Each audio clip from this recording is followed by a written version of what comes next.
What's going on, everyone? So, per reports, the Los Angeles Lakers have reached out and had conversations on Yves Missi, as well as Robert Williams III and Nick Richards. So, Lakers are still very active in the center department. Two of those guys, all three guys, I think, probably be best in a backup role right now, especially Robert Williams, especially Nick Richards. I wouldn't want either of those guys as your primary starters, but as your backup, Lakers go and sign Deandre Ayton, bring him in. He's your starter. And then you have, a Nick Richards or a Robert Williams as your backup. Perfect. That would be great. Now, Missi is the one that I think could make some sense as your starter eventually. Right? The lack of youth and experience, I'd like to have him ideally in a starting role. So you do something where you bring on Ayton for 2 years, right? 2 years, $16 million, and then have Missi be the guy that is your primary backup. And then in 2 years, you make that transition. Right now, he's 23 years old, ready to make that transition into the starting unit, the starting role. He's kind of got some seasoning. Hopefully, you've made a couple playoff runs. Hopefully, you've won a championship, and now you have that center. But it's good that the Lakers are still being very active. We got reports that the Lakers are, basically weighing all their options and looking to kind of, not leave any stones unturned. Right? Ayton is available. We know it. His market is very limited, right? You got Indiana and the Lakers. I don't think he goes to Indiana if the Lakers are actually want him, right? But based on the direction that everything's heading, I think what'll happen is the Lakers will end up either signing Al Horford or trading for a backup center. And then Ayton will be your primary starting center. Now, look, there's a lot of risks and kind of question marks that come with Deandre Ayton, but I think it's low risk, high reward, right? If you had to pay him, $20 million a year, then I'd be like, absolutely not, right? These are my questions when he was available via trade, right? And a lot of people wanted the Lakers to go and trade for him. My problem was one, you're sending out $30 million that you have to go take on. And if it doesn't work, you're probably stuck with him. And and then you're just letting him go. And then whatever assets you end up losing, it's too risky at $35 million. But at, $3 million, it makes actually a lot of sense. That guy might actually be pretty good for the Lakers. So my guess is that that'll probably what happened, that he'll end up going to the Lakers, sign as the main starter. You have today, where, depending on if you watch this video, might have already happened, but today the Lakers we could see the announcement of a Deandre Ayton move just because he will clear waivers, and I imagine that once that happens, then they'll sign him.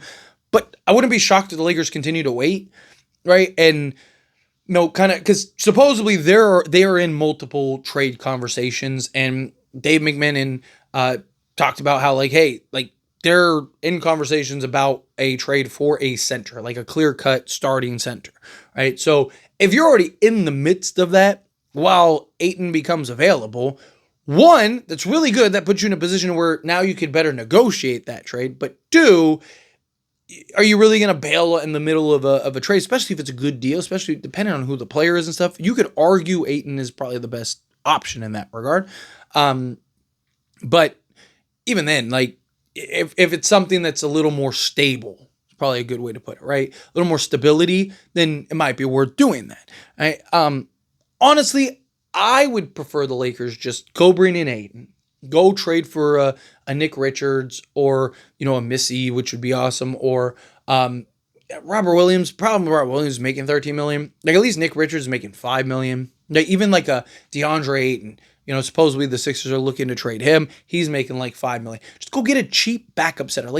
The margin of backup centers is not crazy, right? Because usually they don't get the role, they don't get the opportunity. The difference between even an Andre Drummond and a Nick Richards is, people might look at it differently, but it's really not.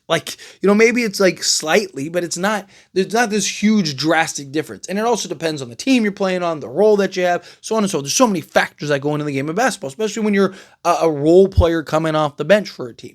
So I'm not necessarily worried about the backup. Al Horford, I still think makes a lot of sense, right? Al Horford gives you that stable vet that has been there, done that, has the experience, guy that can stretch the floor. Al Horford would be a great LeBron type of center because Luka likes to, he's fine with the traffic. He wants to create the dribble penetration. He wants to get in the teeth of the defense. Defense collapses. Boom, easy outlet, right? But LeBron is kind of the opposite, right? He wants it cleared out. He wants to be able to put his head down, bully his way to the basket, and then kick out to shooters. So if you were to go get a Deandre Ayton, yeah, he can run some pick and pop and stuff, but he's not a guy you want taking, or being necessarily taking 3 to 5 threes a game. Now, Al Horford, on the other hand, is a guy that you can't. So, to me, if I was the Lakers, I'd bring in somebody like an Al Horford. And so, like, when LeBron's kind of, like, looking to be aggressive, right, during his little stint when Luka's off the bench, I would have Al Horford, right? So, you always have, like, LeBron and Al Horford. And then when Luka's in and LeBron's on the bench, then you have, DeAndre Ayton and Luka Doncic, right? And then at times you could have, LeBron, Luka, Ayton, and Horford, right? And kind of have different mixed matches and combinations and kind of just make your adjustments accordingly based on, the team that you're about to play, right? If you're playing, Memphis, right? It's like, okay, well, you could throw Ayton on Edie and then have Al Horford defend Triple J, right? Boom, there you go. Now you're at least matching up size-wise. So I like that versatility. But obviously, look, if you can get a younger kind of backup, a guy like a Missi would be great because he's a guy that could kind of be your more long-term answer, right? Like whether it's in a backup or eventually transitioning into that starting role. Like I said, you have Ayton for 2 years, sign him to 2-year, whatever, $16 million contract, and then you see that kind of transition, right? The progression, like that would be something that'd be really cool.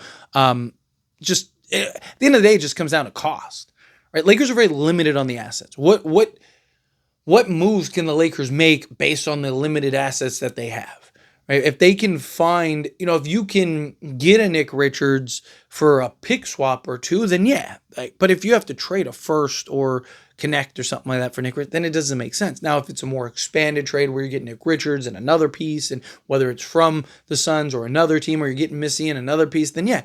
Like I just think it's very different, but depending on kind of the situation and circumstance. But I think the Lakers will go with whatever the cheapest answer is. But again, I kind of like the idea of the Lakers go get Ayton, bring him in, bring in Al Horford, and then now you can use your assets to go solve other needs. Because Lakers have other needs besides just the center position. So the center position is the most glaring, biggest need because you don't have one, right? Like, what's the biggest need? The one thing you don't have, right? That's the one you need.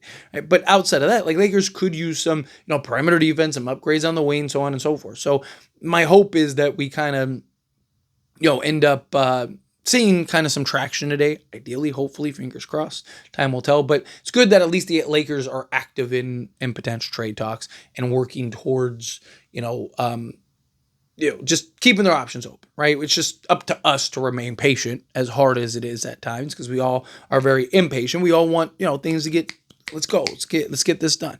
But again, we have to remain patient, as frustrating as it can be at times. But anyway, as always, this is a discussion. Pass question to you. Let me know your thoughts and opinions down in the comments below. That being said, if you haven't liked this video, hit that like button. I also enjoy these types of videos, and I truly appreciate it. Not subscribe channel, hit that subscribe button, turn on the bell notifications. Appreciate y'all. See you in the next one. Thank you.